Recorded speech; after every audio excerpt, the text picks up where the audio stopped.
Good afternoon, my little friends. Today we're going to talk about using your imaginations. In all seriousness, I'm talking about visualization here.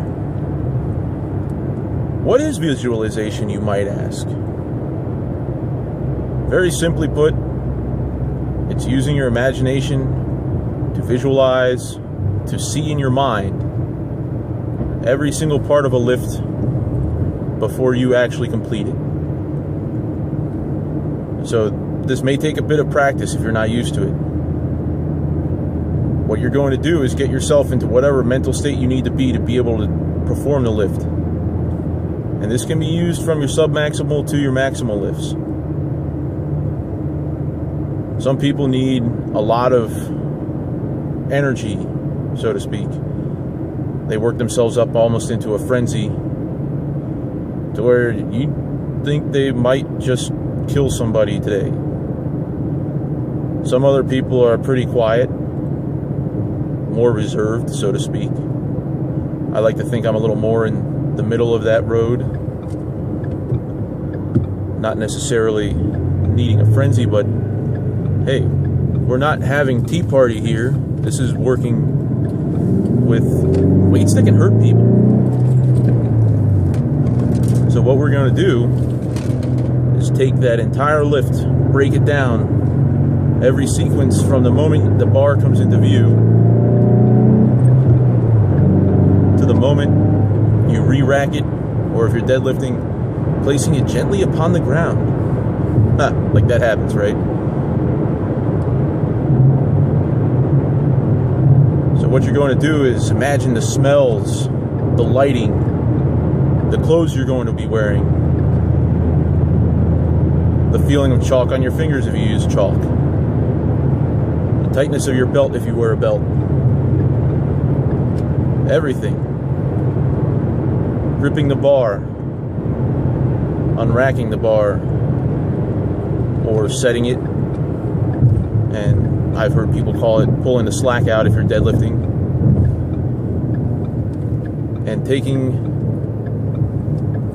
that big breath of air, the eccentric portion of the lift, which is critically important if you're squatting or bench pressing. It's an often underthought, underappreciated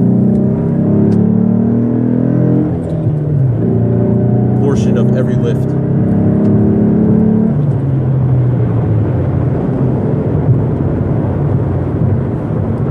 But it's critically important.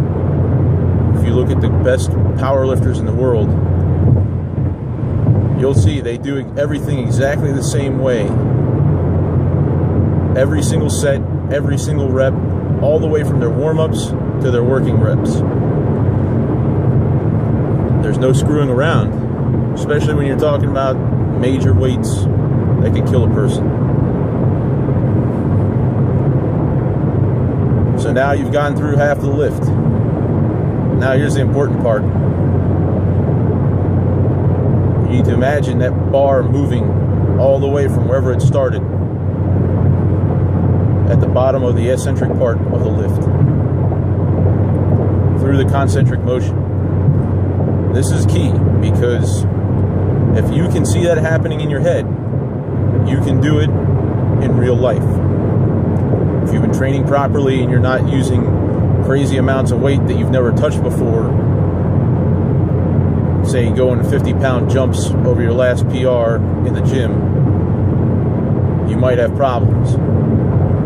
But if you're working smart, you've either got a trainer or you got a plan, and you've got a well thought out program, you're going to make the lift. A lot of people get in their own way when they don't visualize that lift and know they can get it. Self-doubt sucks, and it happens to the best of us, and I'm nowhere near the best. So now that you've got that bar pressed back up, squatted back up, or deadlifted up,